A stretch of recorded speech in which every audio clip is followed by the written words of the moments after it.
నమస్కారం. ఏరువాక కార్యక్రమానికి స్వాగతం. కూరగాయలను సాగు చేసుకుంటే నష్టం అనేది ఉండదు. సాగులో మేలైన పద్ధతులను ఆచరిస్తే అధిక దిగుబడులు తప్పకుండా దక్కుతాయి. ఆహారంలో కూరగాయలు తప్పనిసరి కాబట్టి మార్కెట్లో ఏడాది పొడవునా కూరగాయలకు మంచి డిమాండ్ ఉంటుంది. ఇవి తక్కువ కాలంలోనే పండుతాయి. తక్కువ నీటితో పండించుకోవచ్చు. ఎక్కువ లాభాలు వస్తాయి.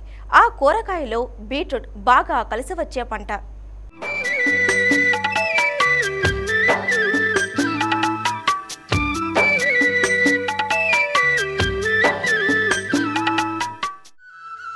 మనకు అందుబాటులో ఉన్న కూరగాయల్లో బీట్రూట్ మంచి పోషకాలు కలిగిన కూరగాయ. ఈ కూరగాయ త్వరగా పెరిగి ఎక్కువ దిగుబడినిస్తుంది. ఇది సాంప్రదాయేతర కూరగాయ. అంతేకాకుండా ఈ పంట సాగు చేసినట్లయితే చీడపీడల బెడద పెద్దగా ఉండదు. కాబట్టి పెట్టుబడి కూడా తక్కువే. బీట్రూట్లో విటమిన్ ఏ, బి కాంప్లెక్స్ విటమిన్లు, ఖనిజ లవణాలు అధికంగా ఉంటాయి. అందువల్ల ఇది ఆరోగ్యాన్ని పెంపొందిస్తుంది. వేరు దుంపల్లో బీట్రూట్ ముఖ్యమైనది. ఈ మొక్కలో తల్లి వేరు దుంపగా మారి కూరగాయగా ఉపయోగపడుతుంది. దీన్ని సలాడ్గా తినవచ్చు, కూరగా వండుకోవచ్చు. దీంతో పచ్చళ్ళు కూడా చేసుకుంటారు. క్యానింగ్ చేయడానికి అనుకూలంగా ఉంటుంది. దీని లేత ఆకులను కూర వండుకుంటారు. ఈ కూరగాయను సలాడ్గా ప్రతి పెళ్లి విందుల్లో పెడతారు. కీరదోస కన్నా దీన్ని అంతా ఎక్కువగా ఇష్టపడతారు. అందుకే దీనికి మార్కెట్లో చాలా డిమాండ్ ఉంటుంది. బీట్రూట్ని దాదాపుగా అన్ని రకాల నీళ్ళల్లో సాగు చేసుకోవచ్చు. అయితే సారవంతమైన మురుగునీటి పారుదల సౌకర్యం ఉన్న మెత్తటి నేలలు చాలా అనుకూలంగా ఉంటాయి.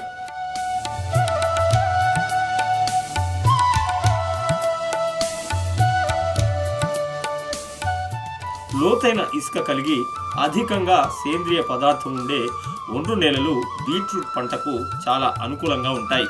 కానీ బరువైన నల్లరేగడి భూములు బీట్రూట్ని పండించడానికి పనికిరావు. నేల ఉదజన సూచిక 6 నుంచి 7 ఉండాలి. బీట్రూట్ని ఆమ్ల గుణం ఉన్న నేలల కంటే అధిక క్షారత కలిగిన చౌడు నేలల్లోనూ పండించుకోవచ్చు.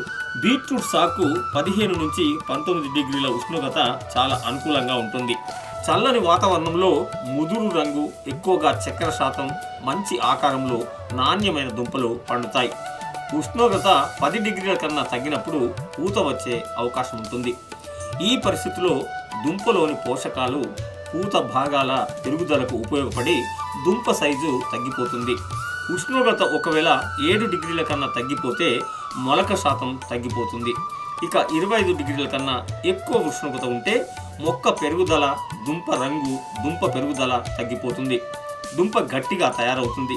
కాబట్టి ఎక్కువ ఉష్ణోగ్రతలను తట్టుకునే బీట్రూట్ రకాలను సాగు పెంచుకోవాలి. అయితే ఆప్టిమం టెంపరేచర్ అంటే 15 నుంచి 19 డిగ్రీల సెల్సియస్ ఉష్ణోగ్రతలు ఉంటే దుంప దిగుబడి ఆశించిన స్థాయిలో వస్తుంది. బీట్రూట్ని తెలంగాణ, ఆంధ్రప్రదేశ్ రాష్ట్రాల్లో ఆగస్టు నుంచి నవంబర్ వరకు ఈ పంట సాగు చేసుకోవచ్చు. ఏ పంటను సాగు చేసుకోవాలన్నా మంచి మేలైన రకాలను ఎంచుకోవాలి.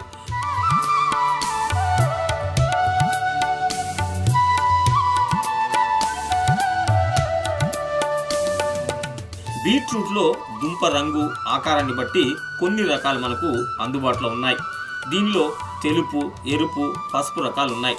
అలాగే గుండ్రని, స్తంభాకారంలో ఉండే రకాలు కూడా మనకు ఉన్నాయి. అయితే మన దేశంలో గుండ్రని, ఎరుపు రకాలనే ఎక్కువగా సాగు చేస్తున్నారు. ఇక మన ప్రాంతంలో ఉష్ణోగ్రతలు అధికంగా ఉంటాయి కాబట్టి వాటిని తట్టుకునే రకాలనే సాగు చేసుకోవాలి. వీటిలో ముఖ్యంగా డెట్రాయిట్ డార్క్ రెడ్ దుంప గుండ్రంగా ఉంటుంది.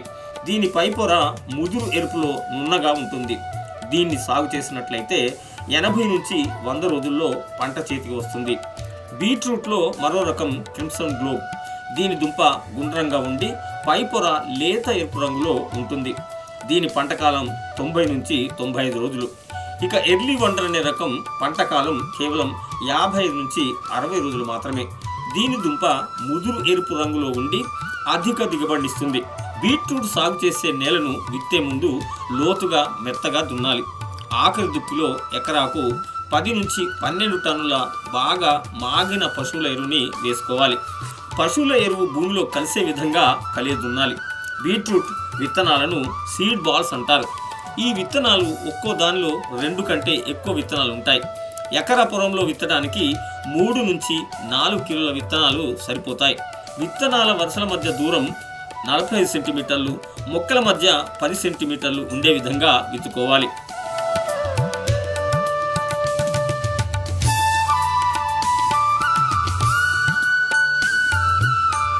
విత్తనాలను నాటే ముందు 24 గంటల పాటు నీటిలో నానబెట్టాలి. ఇలా చేసినట్లయితే విత్తనాలు త్వరగా మొలకెత్తుతాయి. విడతలుగా 15 నుంచి 20 రోజుల తేడాతో విత్తుకుంటే మార్కెట్ డిమాండ్కు తగ్గట్టుగా దిగుబడులు వస్తాయి. బీట్రూట్లో నాణ్యమైన అధిక దిగుబడులు సాధించాలంటే సేంద్రియ ఎరువులను ఎక్కువగా ఉపయోగించాలి. సిఫార్సు చేసిన మోతాదులో రసాయనిక ఎరువులు వేసుకోవాలి. అయితే రసాయనిక ఎరువుల వాడకాన్ని క్రమంగా తగ్గించుకోవాలి. రసాయనిక ఎరువుల వల్ల కొద్ది కాలం అధిక దిగుబడులు వచ్చినా రాను రాను దిగుబడులు తగ్గిపోతాయి. కాబట్టి సేంద్రియ ఎరువులను అధికంగా ఉపయోగించాలి. ఆఖరి దిక్కులో పశువుల ఎరువుతో పాటు 14 కిలోల నత్రజని, 44 కిలోల భాస్వరం, 14 కిలోల పొటాష్ ఎరువులను వేసుకోవాలి. విత్తిన తర్వాత 25 రోజులకు 14 కిలోల నత్రజని, పొటాష్ వేసుకోవాలి. బీట్రూట్ స్వల్పకాలిక పంట కాబట్టి దుంప పెరుగుదల కంటే ముందే ఎరువులను వేసుకోవాలి. నత్రజని లోపం ఉంటే ఆకులు మొదట లేత ఆకుపచ్చగా ఉండి తర్వాత పసుపు రంగులోకి మారిపోతాయి. పచ్చదనం లోపించడం వల్ల కిరణజన్య సంయోగ క్రియ తగ్గిపోయి దిగుబడి తగ్గిపోతుంది. భాస్వరం లోపం ఉన్నట్లయితే తొలి దశలో మొక్కల పెరుగుదల తగ్గి ఆకులు ముదురు ఆకుపచ్చ లేదా ఊదా రంగులోకి మారిపోతాయి. ఆ తర్వాత తల్లివేరు పీచువేరు సముదాయంగా మారిపోతుంది.